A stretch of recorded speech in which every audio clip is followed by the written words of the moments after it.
Ma'am, put the bag down. Step away from the counter. The words came out clipped, rehearsed, and sharp enough to slice through the quiet hum of the grocery store. Officer Bradley Knox had one hand on his holster, and the other gesturing toward the woman at the self-checkout lane. Renee Porter turned her head slowly, the fluorescent lights washing over the quiet strength in her face. She didn't raise her voice, didn't argue, didn't run. She simply looked at him calm, composed, unreadable. Around her, customers froze mid-movement. A mother whispered to her son to stay close. A teenage cashier reached for her phone under the counter. The sound of the automatic doors opening and closing seemed suddenly too loud, too casual for what was about to unfold. Renee's shopping bag sat open on the counter, a gallon of milk, 2 protein bars, and a pack of bandages. The scanner light still blinked red. The receipt printer jammed halfway through. She hadn't even paid yet. But none of that mattered. Not to Clara Jensen, the store's floor supervisor, who had already called 911 minutes earlier. Her report had been simple. Suspicious woman possibly stealing. Large tote bag. Keeps looking over her shoulder. She'd said it like she was describing the weather. By the time officers Knox and Evan Mercer arrived, the narrative was already written. Knox took 2 steps closer, his boots squeaking against the linoleum. "Ma'am, hands where I can see them," he barked. Renee set her phone down gently on the counter and lifted her palms chest high. "Officer, there's been a mistake," she said evenly. Knox cut her off. "We'll see about that. Step back now." Mercer, the younger of the two, hovered near the aisle's edge. He didn't speak, but the unease in his eyes betrayed him. He watched the woman's posture steady, alert, too controlled for someone caught in a crime. Clara approached from the service desk, clutching her tablet like a shield. "That's her," she said quickly. "I saw her put things in her bag." Renee turned toward her. "You saw me scan them." Clara stiffened. "You covered the barcode with your hand." Renee exhaled through her nose. "Ma'am, that's because the scanner light wasn't working." Knox snapped, "Enough talking. We'll check the cameras," but he didn't check. He didn't even look toward the monitors above the counter. He stepped closer again, hand now resting on the cuffs at his belt. The crowd was starting to gather 5, maybe 6 shoppers, phones out, half recording, half pretending not to. Renee spoke calmly. "Officer, may I reach for my wallet?" Knox narrowed his eyes. "Well, why?" "To show you my military ID," he smirked. "That's not how this works. Empty your bag first. It's right here. Ma'am, do not move." The tension grew heavy, like air thickening before a storm. Mercer finally stepped in, lowering his voice. "Brad, maybe we should just..." Knox shot him a glare. "I've got it." He reached for the tote himself, pulling it off the counter. Inside, everything was still tagged, still unbagged items clearly waiting to be scanned. But Knox didn't see facts. He saw what he'd already decided was true. He dropped the bag on the floor, leaned down, and cuffed her wrists. The cold metal snapped shut, echoing louder than it should have. "You're under arrest for shoplifting," he said. The words hit the air like a slap. Renee didn't resist. She didn't plead. She just looked at him, one slow, deliberate look that carried something deeper than fear. It was a look Marines give before the chaos begins, composed, calculating, already aware of every exit. The store went silent except for the faint whine of the freezer fans. "Sir," she said finally, her tone steady, low, almost detached. "You're making a mistake." "Tell it downtown," Knox said. "I'd rather tell it to your captain." For the first time, Mercer's head jerked up. "Captain?" Renee nodded once. "That's right." Knox tightened his grip on her arm, steering her toward the door. "You're not giving orders here." But in that moment, something about her balance, the way she moved even while cuffed, the precision of her steps, it didn't match the image of a guilty suspect. She carried herself like someone trained never to lose control. Outside, the late afternoon heat rolled off the asphalt. A small crowd had gathered, filming. One man shouted, "She didn't steal anything." Another muttered, "Always the same story." Knox opened the back door of the cruiser and pushed her down toward the seat. She didn't resist, but she looked up at him, her voice cool. "Officer Knox, right?" He hesitated. "Yeah, so what?" "You'll want to remember my name." Back inside, the store manager was trying to keep customers calm. Clara hovered by the counter, flustered now that things had escalated. Mariah Fields, the 19-year-old cashier who'd been working 3 lanes down, whispered to her coworker. "She scanned everything. I saw it." her friend whispered back. Then tell them. Mariah's eyes flicked to Knox outside, to his hand still on his holster, and she shook her head. Not now. Not with him here. In the patrol car, Renee sat upright, wrists still cuffed, breathing slow and steady. Knox climbed into the driver's seat while Mercer radioed dispatch. Unit 214 reporting a 10:15 female suspect, early 30s, detained for shoplifting at Pinecrest Market. En route to station, the dispatcher's voice crackled back. Copy that, 214. Be advised, we're short on intake cells tonight. Copy, Mercer said. He slid into the passenger seat and started typing the incident log on his tablet. The glow lit his uneasy expression. You sure about this? He asked quietly. Knox didn't look at him. She had merchandise in the bag. End of story? She said she was military. So does half this town. You believe everyone with confidence? Renee's voice came from the back seat, calm, almost conversational. Not confidence, discipline. Knox turned halfway toward her. Excuse me? You're mistaking discipline for attitude. It's a common mistake among civilians. Her tone wasn't mocking. It was factual, clinical, the way a Marine would explain a protocol error to a rookie. For the first time, Knox looked uncertain. What exactly are you saying? Renee lifted her chin slightly. That you're about to arrest a United States Marine sergeant on false charges, officer. And when your captain finds out, you'll wish you'd checked the camera footage. The silence in the cruiser stretched. Even Mercer stopped typing. Knox scoffed, trying to recover control. Nice story. You got proof of that rank, Sergeant. In my wallet, she said. Top left pocket of my jacket, the one you refused to check. He hesitated, then muttered, Yeah, right, and started the engine. But Mercer looked over his shoulder. Brad, we could verify. Quick call to base. It's not that hard. Don't tell me how to do my job, Knox snapped. Then do it right, Mercer said softly. Knox's jaw clenched. He threw the car into gear, tires squealing as they pulled out of the parking lot. 10 minutes later, they reached the small red brick precinct on the edge of town. As Knox pulled into the back lot, a voice crackled over the radio. Sergeant Tom Reddick, their shift commander. 214, hold position. I want an update before you process. Knox grabbed the mic. Shoplifting suspect in custody, female, mid-30s, claims to be military, no verification. Reddick's reply came fast. Name? Knox hesitated, glancing at the report. Porter, Renee Porter. There was a pause. Then the tone in Reddick's voice changed. Spell that. R-E-N-E-E, Porter. Another pause. Don't move that car. I'm coming out. Knox looked at Mercer, confused. What's that about? Mercer frowned. Maybe he knows her? Yeah, right. They watched as Reddick, a broad-shouldered veteran in his 50s, walked out of the station doors with a phone pressed to his ear. He was frowning, not the kind of frown you give to a rookie mistake, but the kind that says you just stepped in something you can't clean up. Reddick approached the car, still on the call. Yes, ma'am, she's right here, he said into the phone. Then he listened, his expression tightening. Yes, understood, Captain Hughes. I'll handle it immediately. He ended the call and leaned down to the open window. Knox, he said slowly. You didn't process this yet, did you? No, sir, just brought her in. Reddick exhaled. Good, because you just cuffed one of ours. Knox blinked. One of what do you mean, one of ours? Sergeant Renee Porter, 3rd Battalion, Marine Corps. Stationed at Paris Island, currently on authorized leave. Knox's face went blank. Mercer turned in his seat, meeting Renee's eyes in the mirror. She said nothing she didn't need to.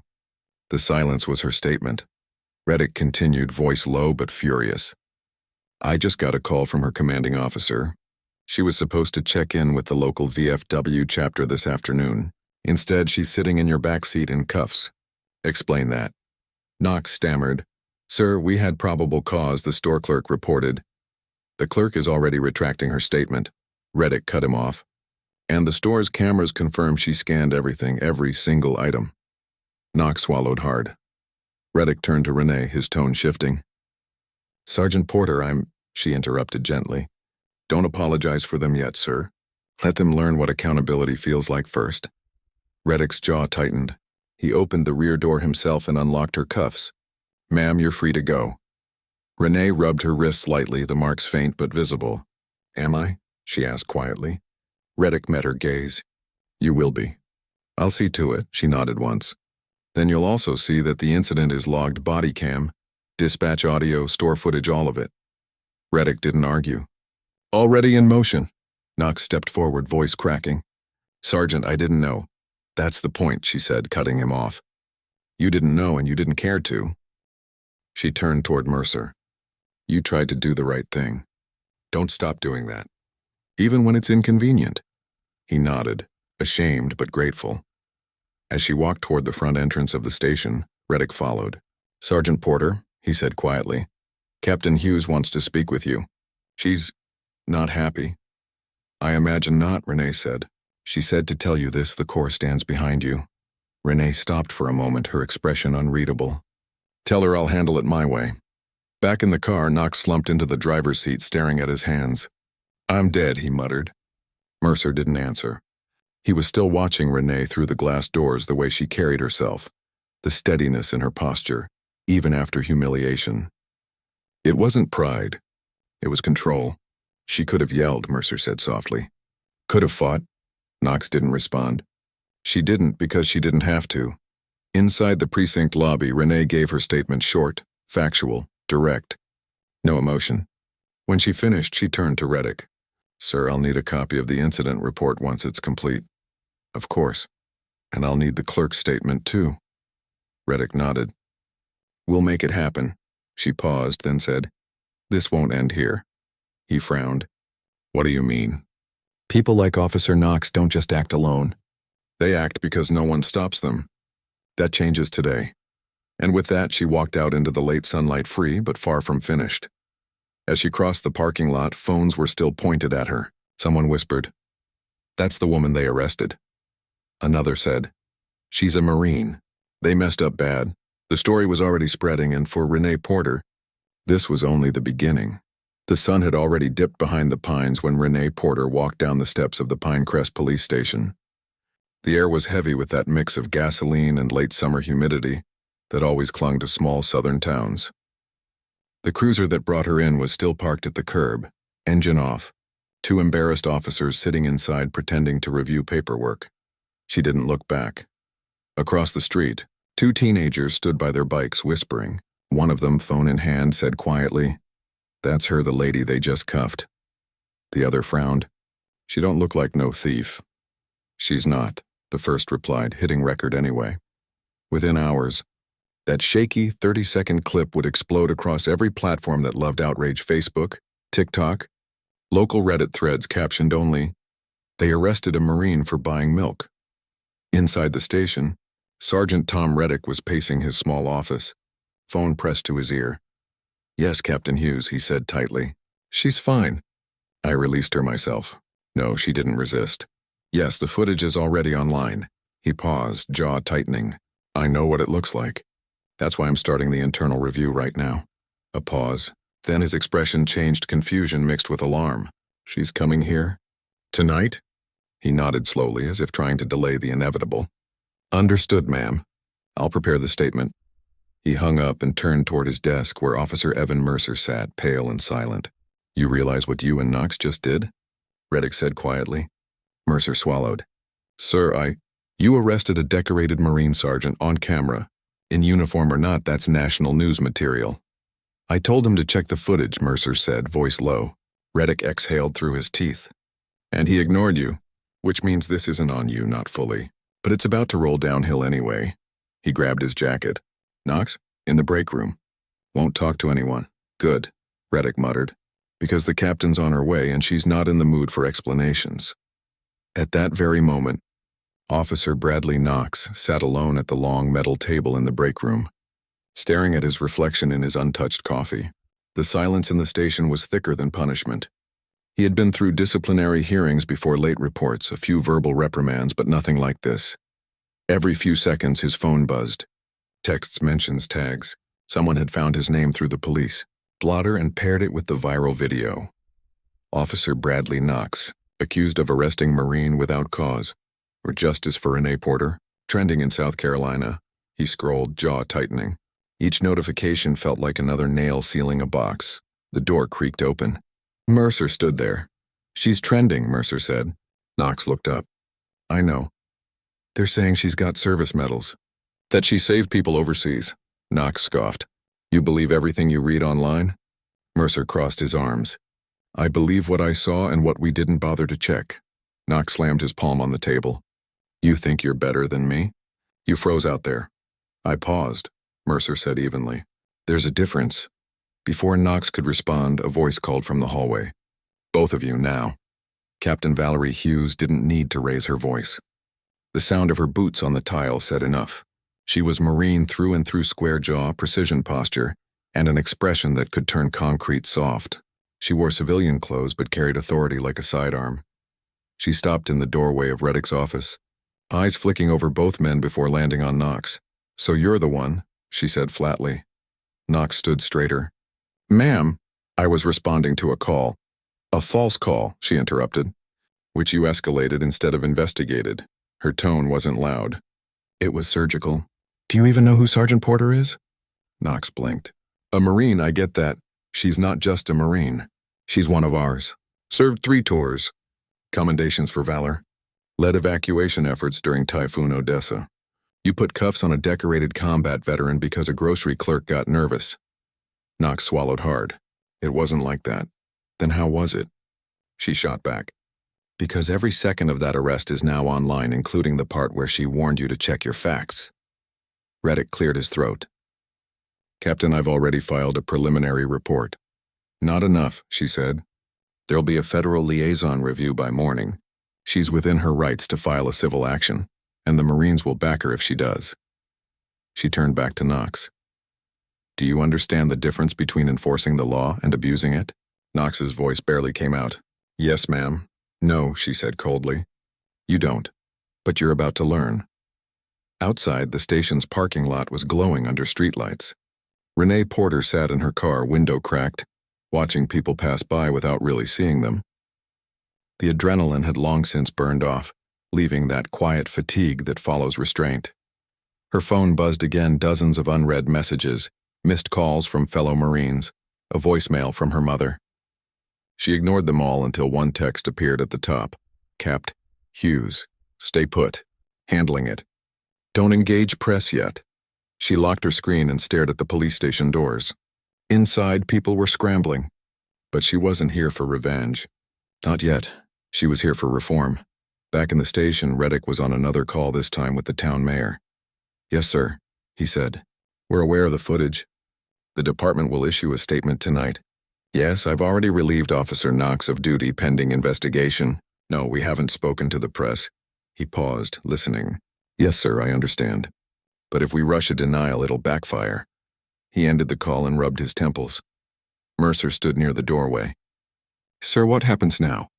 Reddick sighed. Now we brace. Every mistake we've ever made is about to get reopened. Across town, in a modest one-story house with a Marine flag hanging by the porch, Lydia Porter sat at her kitchen table, phone pressed to her chest. She had watched the video 5 times already. The grainy clip showed her daughter standing calm, unflinching, while an officer yanked a grocery bag from her hand. The comments below were a mix of fury, disbelief, and racism that made Lydia's stomach turn. She whispered, Baby, what did they do to you this time? Her husband had been Army, her father Navy. Renee had chosen the Marines, the toughest of them all. But no amount of uniform or medal had ever protected her from being misjudged. By midnight, the clip had hit 1 million views. News outlets picked it up under headlines like Marine wrongfully arrested in small-town store and body cam footage confirms false arrest. By morning, satellite trucks were parked outside the Pinecrest Police Department. Reporters lined the sidewalk. When Renee arrived at 7 a.m., she wasn't in jeans anymore. She wore her service khakis pressed sharp, unmistakable. The uniform changed everything. People stepped aside when she passed. Captain Hughes was already there, standing beside Reddick for a press briefing that looked like an emergency damage control operation. Cameras clicked. Microphones pointed. Captain Hughes, is Sergeant Porter pressing charges? She hasn't decided, Hughes said. But make no mistake, this department acted without cause. Reddick stiffened beside her but didn't interrupt. Was this racially motivated? Another reporter asked. Hughes looked directly into the camera. You've all seen the video. Decide for yourselves. Then she stepped aside, nodding once toward Renee. You ready? Renee hesitated, then stepped up to the microphones. Her voice was calm, not angry, not shaken, just measured. Yesterday, I was treated like a suspect in the same country I've sworn to defend for 13 years. I didn't fight back because Marines don't fight civilians. We lead them. The reporters went silent. Even the camera shutters slowed. I don't need apologies, she continued. I need accountability, and I intend to get it. She turned to Reddick. That starts here. He met her eyes and nodded, shame thick in his throat. Inside the building, Knox was watching the live broadcast on a small monitor in the disciplinary office. Each word from her hit harder than the last. Mercer sat across from him, still silent. When the press conference ended, Reddick walked in holding a suspension notice. Knox, he said, you're on administrative leave pending investigation. Badge and weapon. Knox unbuckled his duty belt slowly, setting it on the table. She wants me fired, right? Reddick didn't answer. Yeah, Knox muttered. Can't blame her. As Reddick turned to leave, Mercer spoke up. Sir, what about me? You'll stay, Reddick said. We need at least one person here who remembers how to think before acting. That afternoon, Renee drove to the local Marine Recruitment Center, a small building with faded posters and an American flag that needed replacing. Inside, a young corporal stood up fast when he saw her ribbons. Ma'am, Sergeant Porter, right? She nodded. At ease. Ma'am, everyone's talking about what happened. I know, she said. And we're going to do something about it. She handed him a folded sheet of paper. That's a list of every local business with active service discounts. I want to know how many of them have had similar complaints. Quiet ones that never reached the news. The corporal looked surprised. You're starting an investigation? Not officially, Renee said. Personally. Sometimes the system doesn't fix itself. You have to make it uncomfortable enough to change. By evening, small-town television crews were running the story on loop. One anchor said, in Pinecrest today, a decorated Marine exposed bias in a routine police call that spiraled out of control. The town's police department now faces state and federal review. Online, the hashtag Honor for Renee trended alongside Check Your Bias. Veterans from across the country posted messages of support. Some offered legal aid, others simply respect. At home, Renee finally sat down. Her mother called again. This time she answered, You all right, baby? I'm fine, Mama. You shouldn't have to keep proving who you are. Renee smiled faintly. None of us should. Lydia's voice softened. They'll try to make it go away. You know that, right? I know, Renee said. That's why I'm not letting them. That night, back at the station, Reddick received an email marked Confidential. He opened it, a memo from the state's Department of Justice Civil Rights Division. Subject: Preliminary Federal Inquiry, Pinecrest PD Incident, R. Porter Arrest. We are requesting full internal documentation, officer disciplinary history, and dispatch recordings within 48 hours. Reddick stared at the screen. It's starting, he muttered. Mercer looked up. What is? The reckoning. Meanwhile, Renee's phone lit up with a call from Captain Hughes. You made national news, Hughes said. Not bad for 24 hours. Renee gave a quiet laugh. Wasn't my plan. Maybe not. But now you have a platform. Use it. I intend to. Hughes hesitated. You know this could get ugly. Departments protect their own. Renee's voice stayed calm. So do the Marines. By morning, the Pinecrest mayor announced a temporary leadership restructuring of the police department. Knox's suspension was upgraded to indefinite leave, and Reddick was assigned to cooperate with federal investigators. Reporters flooded the town square. Protesters held signs reading Justice for Renee and Accountability isn't optional. From her car, Renee watched the crowd quietly, unseen. She didn't crave attention, she wanted reform. For her, this wasn't revenge. It was exposure. And yet beneath the discipline, there was something personal too, an echo of every other time someone had looked at her uniform and seen only her skin. That, she knew, was what really needed to change. Later that day, Reddick called her. Sergeant Porter, he said cautiously. I wanted to tell you personally I've turned over the full report. Every file. Every body cam. Good, she said. He hesitated. I owe you an apology. You owe it to your badge, she replied gently. Make it count. That evening, Knox finally broke his silence. He posted a statement online, brief, defensive, but real. I made a judgment call that was wrong. I failed to verify facts before acting. I let bias speak louder than reason. I take full responsibility. The post went viral not because people forgave him, but because most didn't expect him to admit it at all. Renee saw it, read it twice, and closed her phone. "Step 1, she murmured. As dusk settled again over Pinecrest, Captain Hughes called one last time. "They're asking you to speak at a veterans leadership panel next week," she said. Renee raised an eyebrow. "About what?" "About restraint. About what leadership looks like when you're the one being tested." Renee smiled faintly. "That I can do." She hung up and stared out at the horizon, the same horizon she'd saluted 100 times on deployment. The one that now looked quieter but no less demanding. The war she'd fought overseas had rules. The one at home didn't, but she was ready for both. By the third morning, Pinecrest no longer felt like a town. It felt like a headline. Satellite vans lined the courthouse square. Reporters crowded coffee shops asking for locals willing to comment. Every lamppost carried a printed meme of Renee Porter in uniform with bold letters underneath, "Honor versus authority. Who was right?" Inside the police department, blinds stayed drawn. The chief's office door, usually open, was locked from the inside. Officer Evan Mercer stood near the reception desk watching the storm from behind the glass. He'd worked small-town policing his whole life. Nothing prepared him for a week like this. The town's Facebook group, Pinecrest Proud, had split down the middle. Half demanded Knox be fired permanently. The other half insisted Renee had set him up. And somewhere between those echo chambers, truth tried to breathe. At 9 a.m., local news aired an interview with Robert Keene, president of the State Police Union. He wore a navy blazer, voice measured, smile rehearsed. "While we regret the misunderstanding involving Sergeant Porter," he said, "we remind the public that officers must make split-second decisions. Public shaming over viral clips endangers law enforcement morale." The line hit every station before lunch. By noon, Stand with Knox began trending.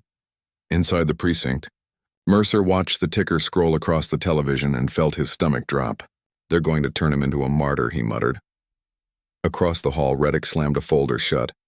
"Not if we keep the facts straight."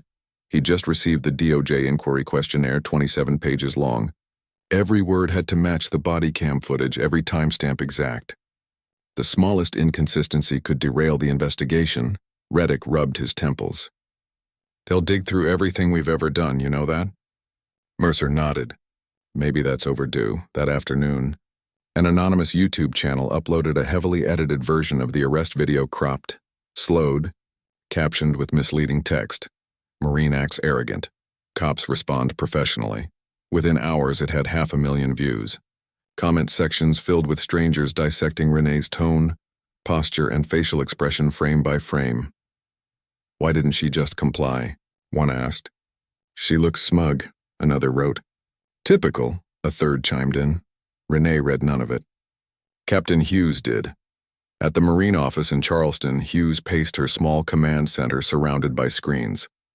"They're rewriting the story already," she said to her aide. "Find out who posted that clip." "Yes, ma'am." She grabbed her phone, called Renee. "Sergeant, they're twisting it." "Don't take the bait." "I wasn't planning to," Renee replied. "You'll need representation. The union's lobbying the mayor. They're calling it biased enforcement of outrage." Renee's tone stayed calm. "They can lobby whoever they want." "I've got evidence," Hughes exhaled. "Then keep it clean. No interviews, no posts. Discipline wins battles." "Understood." By evening, Renee received a polite but pointed email from Pinecrest's interim city attorney. "Dear Sergeant Porter, while we respect your service, continued public presence near the department may complicate ongoing reviews.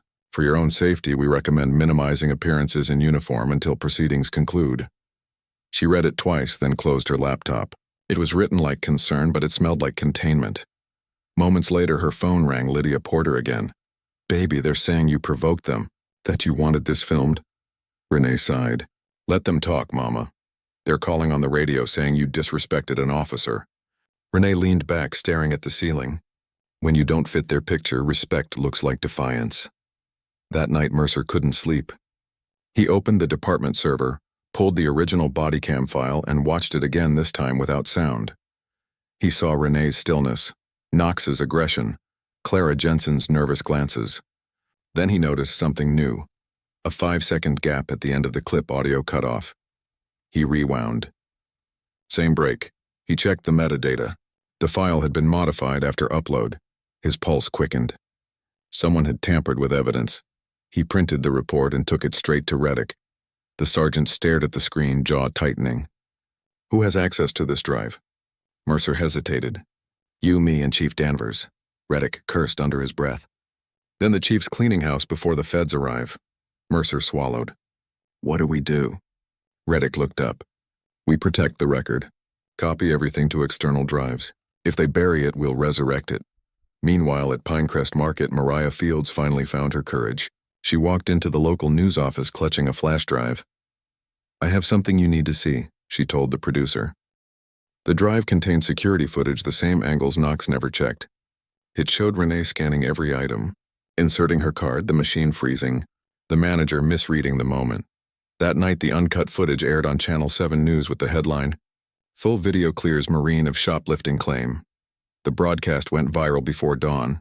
Comment sections flipped. Hashtags changed. Stand with Knox drowned under Tower Truth for Renee. At 6 a.m., Officer Bradley Knox woke to pounding on his door. 2 reporters stood outside shouting questions. Do you regret arresting her?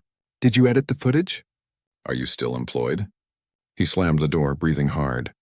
The living room TV was already on, showing his own face beside the words, under investigation. His wife whispered from the hallway, Brad, they're calling your parents. He sat down heavily. It's over. But instead of fear, what crept over him was confusion, how fast everything had flipped. Yesterday, he'd been the authority. Now he was a cautionary tale. He opened his laptop to write another apology post. This time it was longer.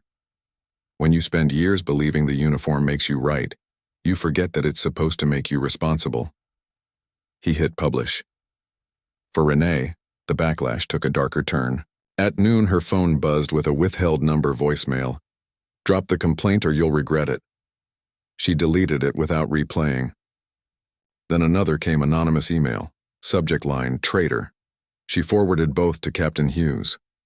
By evening, a security detail from the base was parked outside her house. You good, Sergeant? One of them asked. I've been through worse, she said, locking her gate. Still, that night she slept with the lights on, not out of fear, but readiness. Marines don't assume safety, they secure it. 3 days later, the town held a public council meeting. The chamber overflowed veterans, residents, activists, reporters.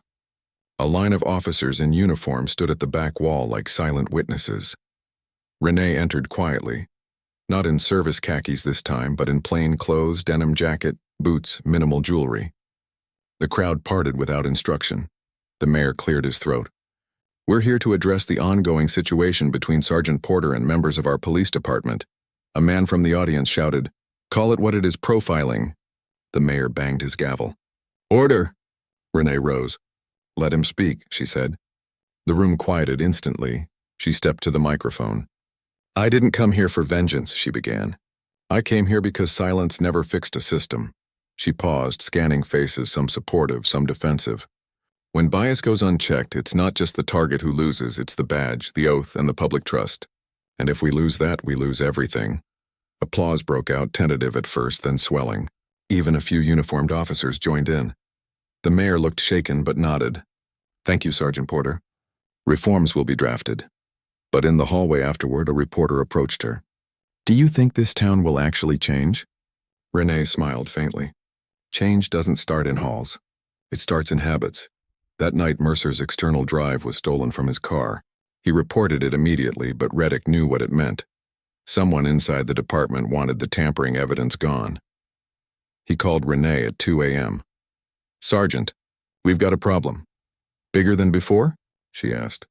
Potentially criminal. She exhaled slowly. Then treat it like a mission. Chain of custody, timestamps, duplicates, make it airtight. Yes, ma'am, Reddick said automatically, then realized the slip. Renee almost smiled. Don't ma'am me, Sergeant. Just get it done. 2 days later, Channel 7 released a forensic report. Digital specialists confirmed the department's body cam file had been altered after upload. The modification came from an administrative log in Chief Danvers himself. The headline read, "Police Chief under federal probe for evidence tampering and Marine arrest." By nightfall, Danvers had resigned. The same news cycle aired an interview with Mariah Fields, the cashier who'd brought the footage forward. "I just wanted to tell the truth," she said, voice trembling but steady, "because Sergeant Porter deserved it." Her clip was shared millions of times. People called her the girl who spoke up. Renee watched it from her kitchen table, eyes glistening. "That's courage," she murmured. With the chief gone, Reddick was appointed acting commander. His first act, a full transparency report. He stood before the press, no prepared statement this time. "Our department failed Sergeant Porter," he said. "We failed our oath. We can't erase that, but we can rebuild trust one honest act at a time." For once, no one booed. That night, the DOJ confirmed the investigation would expand statewide. Captain Hughes called Renee. "You did it," she said. Renee replied softly, "Not yet. We just proved why it was necessary." As the week ended, Pinecrest began to quiet. Protest signs faded, reporters moved on, and the summer heat returned to normal. Renee walked along the pier overlooking the marshes, the same place her father used to fish. The water was still, the air thick with cicadas. Her phone buzzed Mercer again. "Just wanted to say thank you," he said. "For what?" "For not giving up on people like me." Renee smiled. "Then prove it. Next time someone like me walks in, remember how it felt when you stayed silent." "I will," he said. She hung up, leaned on the railing, and let the quiet settle. The world had seen her restraint. Now it would see her resolve. The following Monday, national morning shows covered the outcome. Marine Sergeant Renee Porter cleared of all wrongdoing. Police chief resigns amid federal inquiry. Small-town officers bias sparks statewide reform. Renee didn't appear on any of them. She declined every interview request. Instead, she sent one statement through Captain Hughes's office. "Accountability isn't revenge. It's maintenance of the values we swear to uphold." That single sentence was quoted across military publications and policing forums alike. When the headlines finally slowed, Pinecrest returned to its quiet routines. But something in the air had changed, like the town had inhaled truth and couldn't unlearn the taste. And as for Renee Porter, she went back to the life she'd built long before any cameras turned her way. Training recruits, volunteering at the veterans shelter, speaking when necessary and only then, because real strength doesn't shout. It endures. The summons arrived on a Monday morning, sealed in federal blue. Renee Porter held the envelope in her hands longer than she meant to, reading the header twice: Department of Justice, Civil Rights, Division subpoena for testimony. There it was, the official weight of everything that had happened in that grocery aisle. She laid the paper on her kitchen table, beside her dog-eared copy of the Marine Corps. Ethos. "No mission too small," the inscription read. She almost laughed. This one was anything but small. 3 weeks later, she walked into the federal courthouse in Columbia, South Carolina. The hearing room was cold, minimalist rows of microphones, stiff-backed chairs, and walls so white they looked unfinished.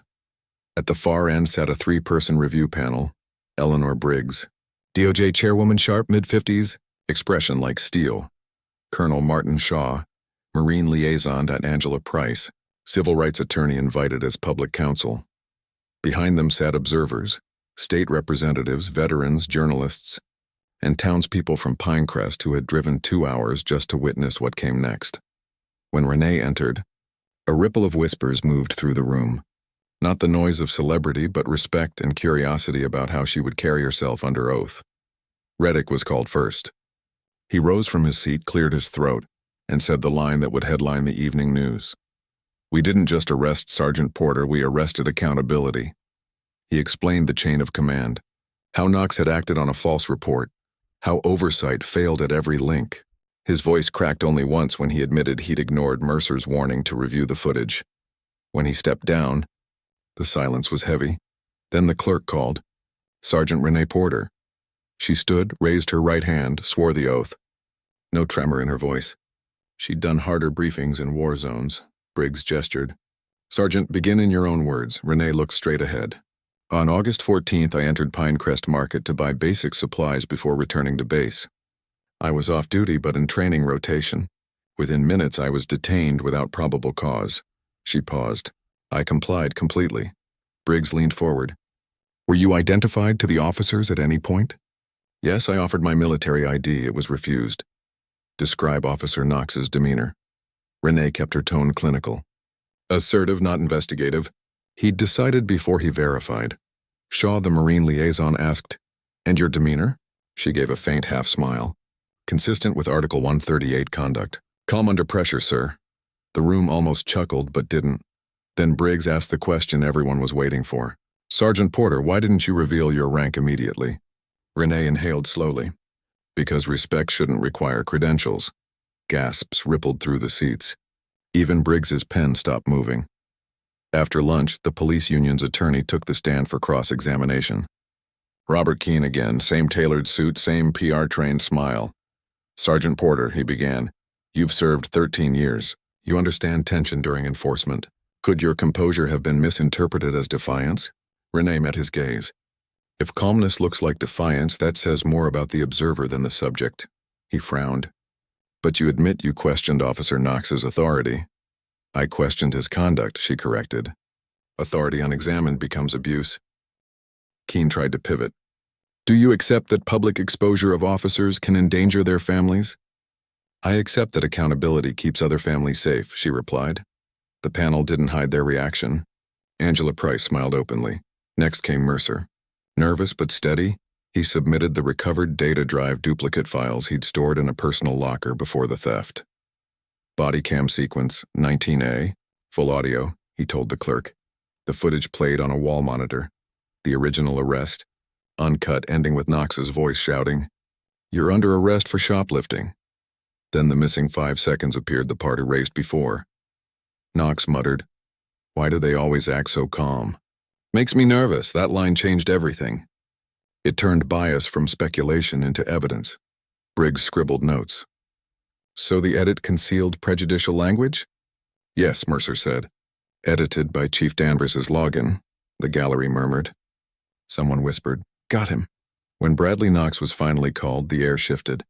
He looked smaller than anyone remembered, suit rumpled, voice hoarse. I made an error, he said. Several. I believed I was preventing theft. I was wrong. Keene tried to steer him. Officer, you were under pressure, yes? Knox shook his head. No, I was under bias. You could hear pens stop mid-scribble. I saw a black woman with confidence and assumed threat. That's the truth, he said quietly. Not proud of it, but if I don't admit it, nothing changes. Even Renee, sitting a few rows away, felt something like relief, not forgiveness. Not yet, but honesty. Public reactions outside. Hundreds gathered under the courthouse awning holding signs. Respect is a right. Marines stand with Renee. Verify before you vilify. Local veteran groups organized caravans from 3 neighboring counties. Retired officers came too, men and women who knew that defending the badge sometimes meant cleaning it. Cable networks broadcast live. Commentators debated whether the case marked a new chapter in civilian-military relations. Renee didn't watch. She sat in a quiet room between sessions, staring at her folded hands. Captain Hughes joined her, coffee in hand. You holding up? Renee shrugged. It's louder out there than it was in Helmand Province, Hughes chuckled. Different kind of battlefield. Same objective, Renee said. Survive with integrity intact. The revelation on day 3. An unexpected witness appeared, Clara Jensen, the store supervisor who'd made the 911 call. She looked nervous, clutching a notebook. Ms. Jensen, Briggs began, you contacted police that day. Why? Clara's voice trembled. Because I misjudged her.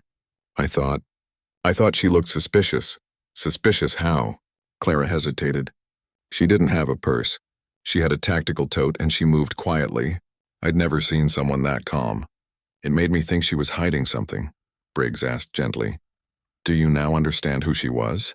Yes, Clara said. And I wish I'd asked instead of assumed. Renee inclined her head. Thank you for saying it. That simple exchange, honest, unguarded, made the evening news more than any confrontation could. On the final morning, the panel reconvened. Briggs read from her notes while cameras clicked. After review of evidence and testimony, The Department of Justice concludes that Sergeant Renee Porter was subjected to unlawful detention and discriminatory treatment in violation of her civil rights. The Pinecrest Police Department will undergo federal monitoring for a period of 2 years. She looked up. Sergeant Porter, you are formally commended for restraint and professionalism under duress. The Corps has requested that this commendation enter your permanent service record. Applause filled the chamber, not the chaotic kind, but measured, respectful. Knox lowered his head. Mercer exhaled. Reddick closed his eyes. Renee stood, saluted the panel once, then said quietly, "Thank you for seeing what needed to be seen." Outside the courthouse, microphones crowded again. A reporter shouted, "Sergeant Porter, do you feel vindicated?" She paused. "I feel responsible," she said. "Because justice isn't a finish line, it's maintenance. And maintenance takes work." Another asked, "What's next for you?" Renee smiled faintly. "Back to base. There's always someone to train, someone to remind that discipline isn't just about combat, it's about character." Within 48 hours, news outlets across the country reported the outcome. Police departments in other states quietly ordered new bias training audits. The Marine Corps Public Affairs Office issued a brief statement praising courage under restraint. In Pinecrest, the grocery store hung a framed letter of apology by the entrance. Mariah Fields, the young cashier, was promoted to floor supervisor. As for Clara Jensen, she started volunteering at the local community center's bias awareness workshops. One phone call changed a woman's day, she told students. The next could change her life. Choose carefully. Reflection weeks later, Renee stood on the parade ground at Paris Island watching recruits march in formation. The rhythm of boots on pavement sounded like punctuation, each step a period, each turn a new sentence. Captain Hughes walked up beside her. "They're calling your case the Porter precedent," she said. Renee smirked. "Catchy. You realize it's now part of federal training modules?" Then it served its purpose. Hughes tilted her head. "Any regrets?" Renee watched the recruits disappear around the corner. "Only that it took humiliation to start a conversation. But if that's the cost of progress, I'll pay it again." Quiet evening. That night, Renee visited her mother. Lydia was watering her garden, radio humming softly. "They said your hearing was on every channel," Lydia said, smiling proudly. Renee chuckled. "You watching the gossip shows again?" "I watch everything when it's my baby on it." They sat on the porch steps as twilight settled. Fireflies blinked above the grass. Lydia asked, "Do you ever get tired of fighting?" Renee looked at the horizon. "I don't fight, Mama, I serve. Sometimes service just looks like resistance." Closing beat 2 months later, a letter arrived from the DOJ. A formal commendation and a single line handwritten by Chairwoman Briggs. "Thank you for proving composure can be revolutionary."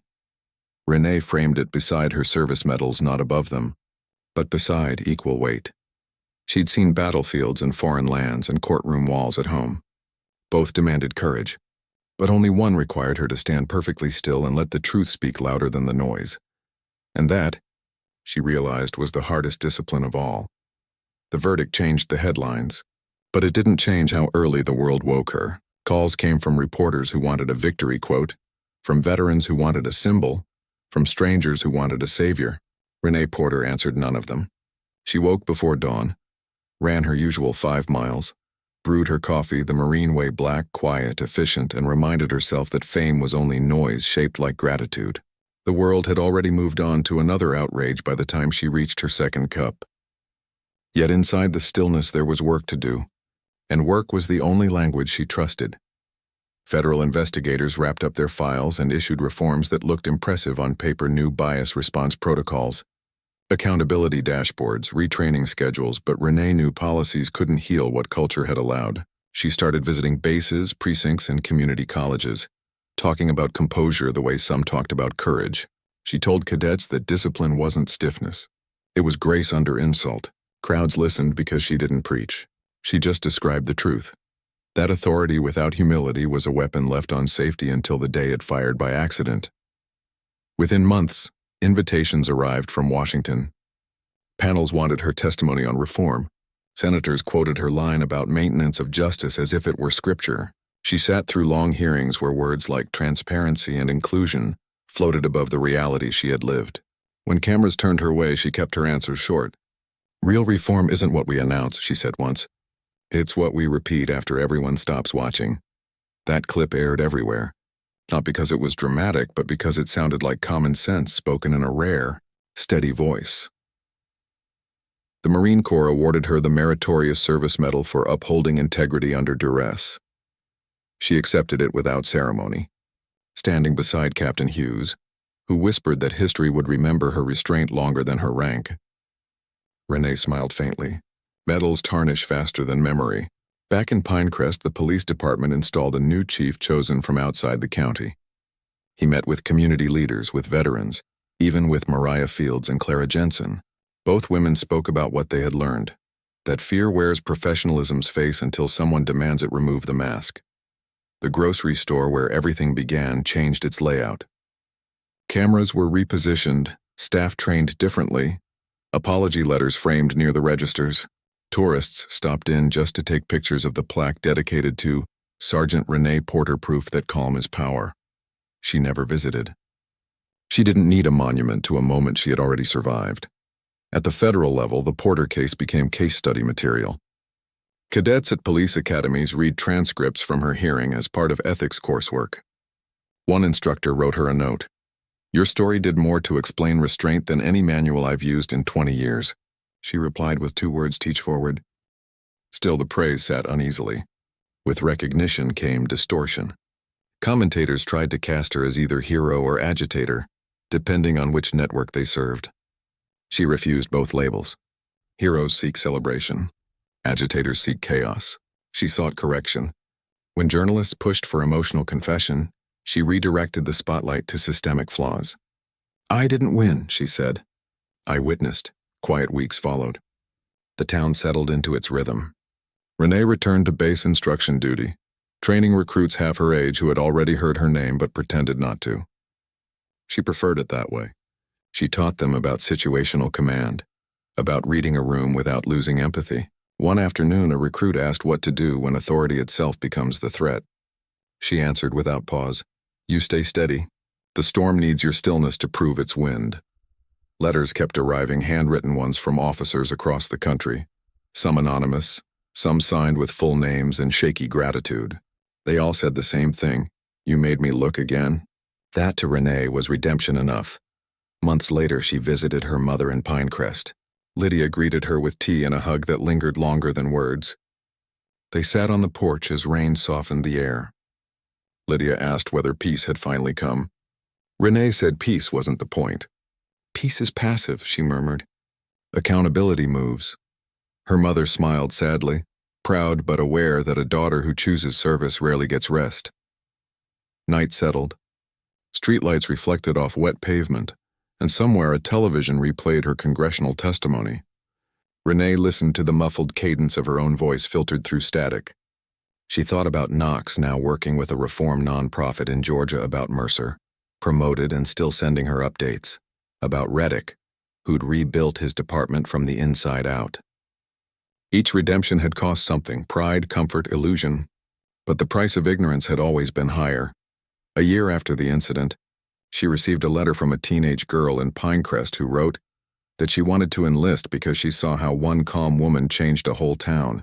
Renee folded the note carefully and tucked it into the same folder as the DOJ commendation. Different papers, same lesson. The headlines had faded, but impact has its own slow echo. Grocery clerks asked twice before calling police. Officers double-checked evidence before making arrests. People remembered her face not for the arrest, but for the poise that followed it. That was the quiet revolution, not noise, not fury, just a steady example of what decency looks like when it refuses to flinch. Late one evening, standing on the shoreline near Paris Island, Renee watched the tide erase footprints as fast as it made them. She thought about how memory works, the same way how every generation must carve its integrity again before the next wave arrives. She whispered a single promise to the wind: hold the line. Then she turned, shoulders square, stride measured, ready for whatever the next fight for fairness would require, because the mission never ended. It only changed shape, and Renee Porter, Marine and citizen, would keep standing exactly where right needed her most: calm, unbroken, and quietly unstoppable. 6 months of quiet passed before the story found her again. It started with a headline buried deep in a national feed. Former Pinecrest officer files defamation suit. The name under it was Bradley Knox. Renee Porter read it twice, once for sense and once for disbelief. He was claiming the viral attention had ruined his life, that he'd been made a scapegoat for a system everyone else ignored. Reporters resurrected the footage, panels debated the case all over again, and the noise she thought she'd outlasted came roaring back. At first she said nothing. Silence, she'd learned, unsettled people more than speeches. But as the chatter thickened with speculation, silence began to sound like surrender. Captain Hughes called to warn her that litigation could reopen old wounds. Renee only said she'd already lived through them once. The Corps' legal team offered counsel, and for the first time since the hearing she found herself sitting across from attorneys instead of recruits, listening to strategy instead of purpose. They told her she didn't need to attend the civil hearings. She told them she would anyway. The courthouse was different this time, no protests, no cameras, just fatigue. Knox looked older, not angry, just hollow. When his lawyer argued that the internet had destroyed his reputation, Renee's expression didn't change. Reputation, she thought, wasn't destroyed by exposure. It was built on choices long before the lens arrived. When it was her turn to speak, she kept it short. The truth was public before the cameras came. The cameras only made denial harder. The judge dismissed the suit before recess. Knox lowered his head, and for a moment she felt neither triumph nor pity, only completion. Some storms die not with thunder but with absence. News outlets barely mentioned the verdict. One local paper summarized it in 6 lines between weather and sports. For the public, the story had expired, but for Renee it left an aftertaste she couldn't ignore. If the country could forget this fast, it could repeat just as quickly. She returned to base that night, stood before her class of recruits, and replaced the day's lesson plan with something else entirely. She told them about perception, how justice could vanish when attention did. She told them that the next generation's job wasn't to trend, it was to endure. Letters began arriving again, smaller this time. Notes from towns she'd never visited. One from a police cadet in Missouri read, "I watched the tapes in ethics training. I'm trying to be the kind of officer who never needs a camera to stay honest." Another from a teenage cashier said, "My manager tried to blame a customer today, but I remembered your story and checked twice." Each note felt like proof that integrity travels farther than outrage. The following spring, she was invited to deliver a keynote at a leadership symposium in D.C. She almost declined. Public speaking still felt like walking barefoot on broken glass, every step a reminder of scrutiny. But Captain Hughes insisted. "You can't fix the system from the sidelines," she said. Renee agreed on one condition: no teleprompters, no pre-approved script. She wanted her words to breathe, not echo. When she finally stood before the audience of officers, cadets, and federal officials, she didn't open with heroism or victimhood. She talked about failure. She spoke of how bias doesn't vanish when a case closes. It mutates, hides behind paperwork and polite phrasing until someone new drags it into daylight. She told them what discipline really meant, that the hardest part wasn't standing tall under fire, but staying decent when no one salutes you for it. The hall fell silent. When she finished, they didn't cheer right away. They stood slowly, the way people stand in church when conviction outweighs applause. Back in her hotel room, she watched the replay on national television. The anchors called it the speech that reminded America its conscience still wears a uniform. She switched the channel before they finished. Praise was pleasant, but she had work to do. She spent the next week traveling base to base, launching a mentorship program pairing young Marines with community cadets from police academies. They called it the Bridge Project. Its goal was simple: conversation before confrontation. Months turned into a year. The program spread quietly, funded by small grants and volunteer hours. Every time a new precinct signed on, Renee made one rule clear: no slogans, no PR campaigns, no staged photos. Only dialogue, one badge to another, until understanding replaced assumption. She watched officers and Marines train together, share meals, swap stories of fear and pride. Slowly, she saw what policy had never achieved: a shift in posture, the recognition that respect was a shared duty, not a favor. Late one night, she drove back through Pinecrest. The streets were calm, the market still open. A new clerk waved as she passed.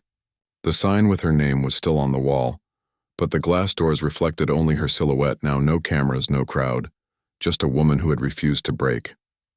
She smiled at her own reflection, not out of pride but relief. The storm that once defined her had blown itself out, leaving behind clearer air. Back at home, she poured coffee, sat by the window, and wrote her final note for the day's journal. Some battles end when the enemy surrenders. Others end when you stop needing to win. She closed the book, exhaled, and watched dawn rise like a slow salute. The world would keep spinning toward new mistakes, new reckonings, new headlines. She couldn't stop that.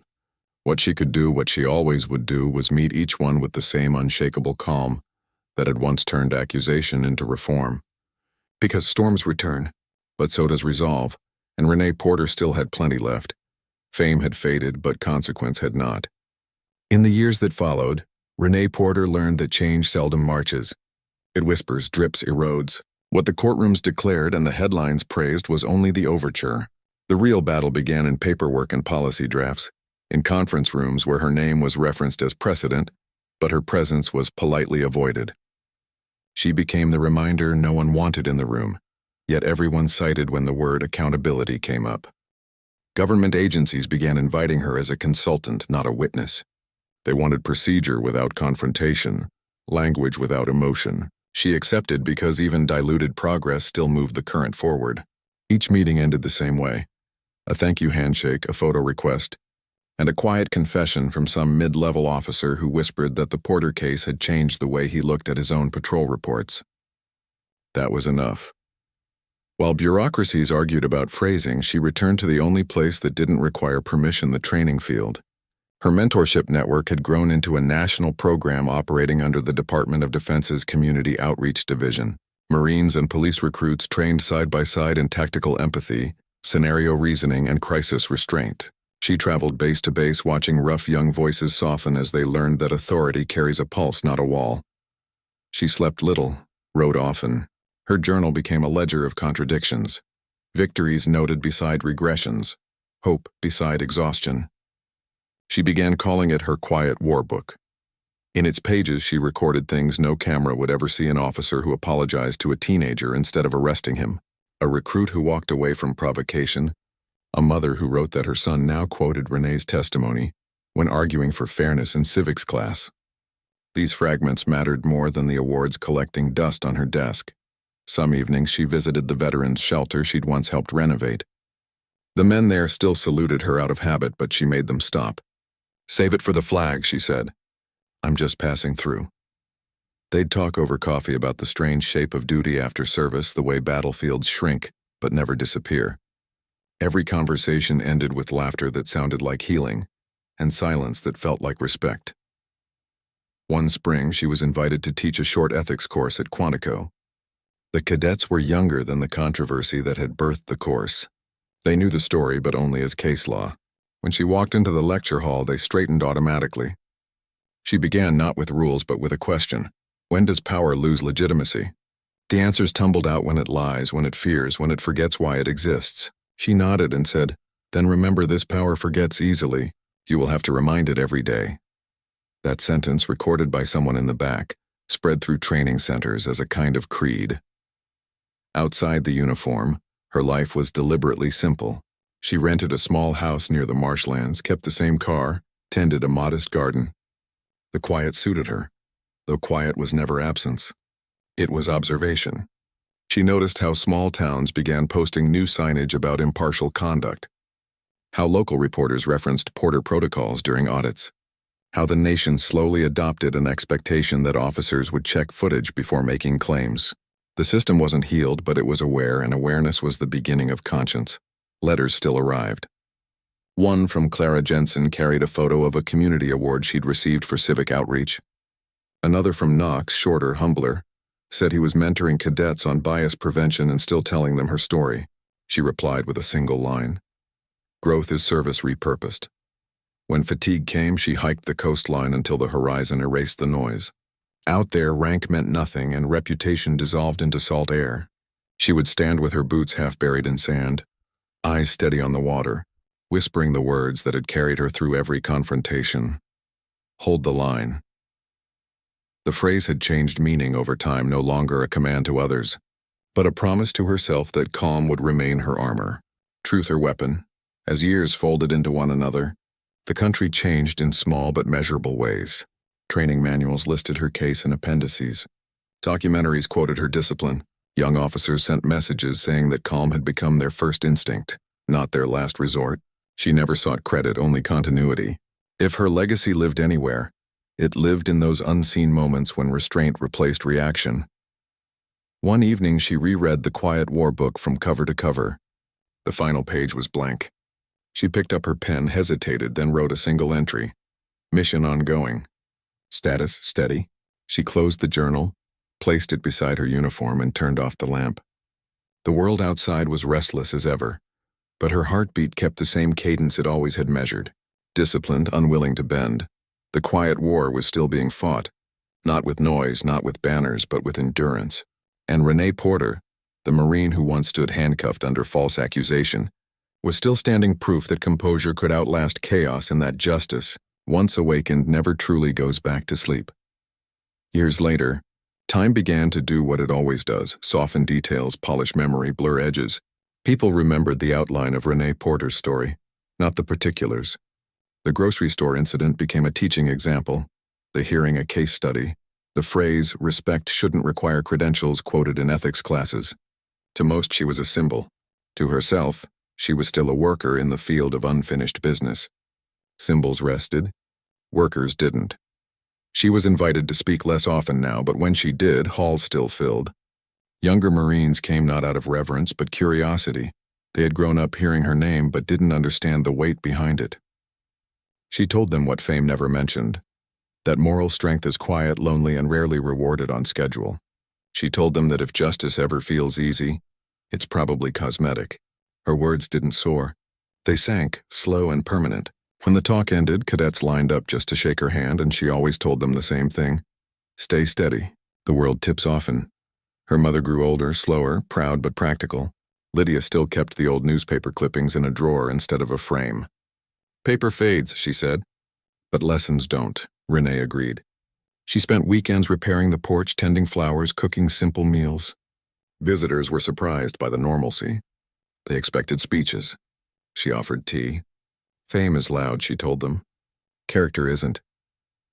When the bridge project marked its 10th anniversary, the Department of Justice held a quiet ceremony to honor its founders. Renee stood at the back listening as younger leaders explained how the program had reduced use-of-force incidents in multiple states.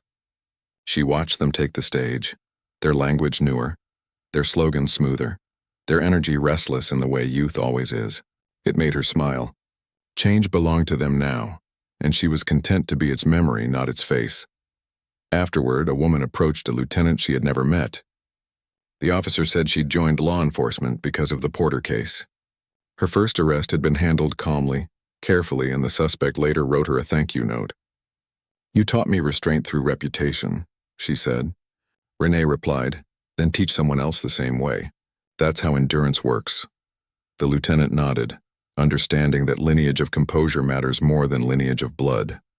Back home that night, Renee sat at her desk with the Quiet War book open again. Its margins were filled with new handwriting, recruits' signatures, messages, mottos. It had become a communal document, a ledger of lessons learned by strangers bound by principle. She ran her hand over the names and felt a kind of peace that no verdict had ever given her. Redemption wasn't about forgiveness. It was about continuity. The years moved with military precision. Reform spread slowly, reversals occasionally, but awareness remained constant. By then she had become an unofficial counselor for officers struggling with moral fatigue. They called it Porter's Pause, the habit of taking a breath before reacting. It entered training manuals across the country without her involvement, yet everyone knew where it came from. The calm she once used as armor had turned into a nationwide reflex. One winter morning, as frost blurred the edges of her window pane, she received a letter from a young Marine stationed overseas. The handwriting was careful, deliberate. Ma'am, I wasn't even born when it happened, but they showed us your case in orientation. We're told that courage isn't always pulling the trigger. Sometimes it's refusing to. Thank you for teaching us the harder kind. Renee folded the letter and placed it in the Quiet War book's final page where it belonged. Age came quietly, not as decline but as distance. She no longer measured her worth by recognition. She measured it by repetition, how many people carried her lesson forward. The bridge project continued without her direct hand, managed by those she'd mentored. They still sent updates, but she responded less frequently, preferring observation to participation. The mark of a true leader, she believed, was disappearing without leaving absence. Occasionally, journalists reached out asking for a retrospective. She declined every time. "The story isn't mine anymore," she said politely. "It's everyone's who learned from it." When the 10th anniversary of the case passed, the news cycle revisited it briefly, playing the old clips, replaying the quote that had defined her: "Respect shouldn't require credentials." New commentators debated whether things had really changed. Renee didn't join the discussion. She was on her porch watching the sunset through bare trees, content that some questions should remain unanswered so people keep asking them. One evening, she found herself at the same pier where she'd once stood the night after her release, looking over the water. The tide still moved with quiet certainty, indifferent to human noise. She thought about the path between that day and this one: the arrest, the backlash, the hearings, the reforms, the fatigue, the endurance. Everything had shifted around her, yet her core had stayed the same. Strength had changed form but never flavor. It still tasted like patience. She whispered to the wind the same words that had carried her through every decade of service: hold the line. Not as command this time, but as prayer. The wind answered in ripples against the dock, soft, affirming, alive. Legacy wasn't a statue or a plaque or a paragraph in a textbook. It was a habit people practiced without remembering its author. Somewhere, a young officer would pause before acting. A cashier would double-check before accusing. A recruit would stay calm before reacting, all because one woman had once chosen composure over chaos, and that was enough. Renee Porter smiled, turned from the water, and walked home through the quiet streets of Pinecrest. Her steps unhurried, her shoulders straight, her calm intact, still holding the line. Years passed until the world she had once confronted no longer recognized her name at first glance.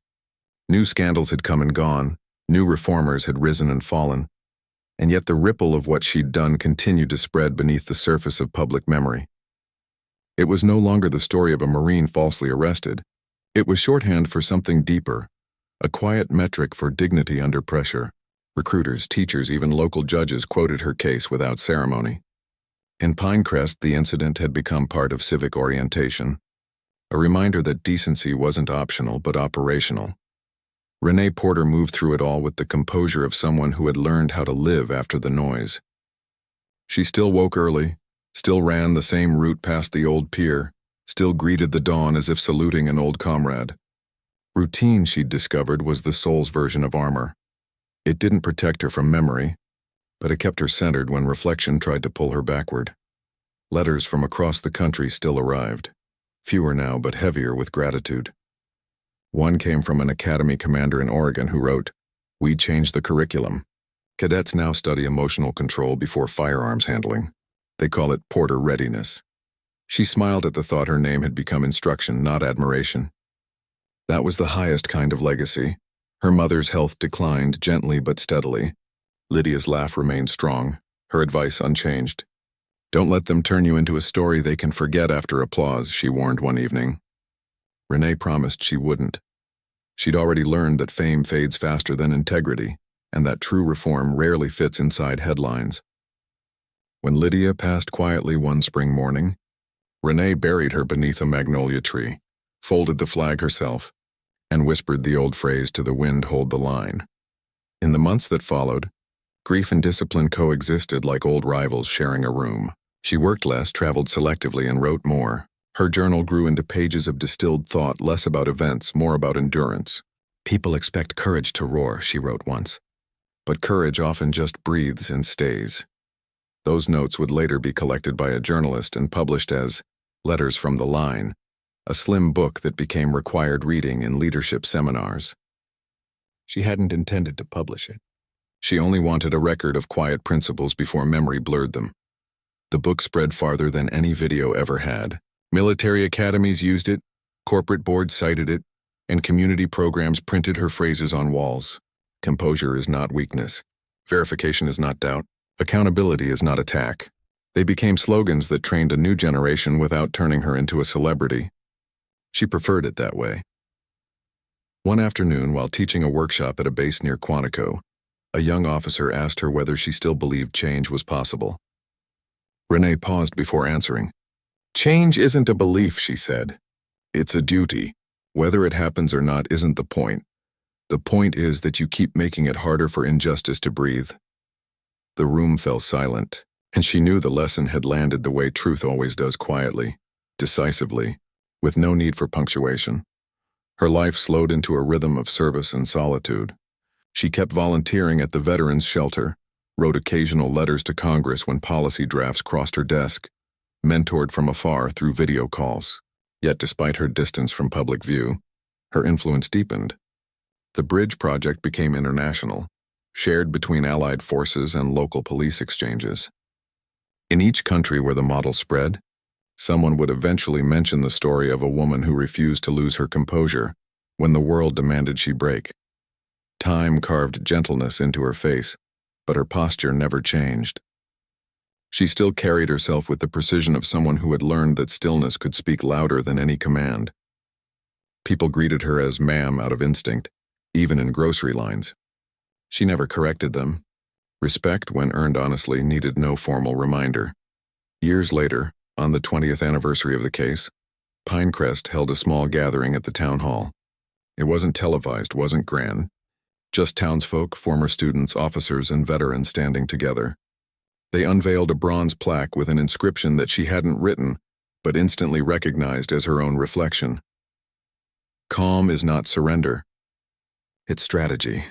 She stood at the back, hands clasped, heart steady. When people clapped, she nodded once, no smile, just gratitude measured in silence. Someone asked her to say a few words.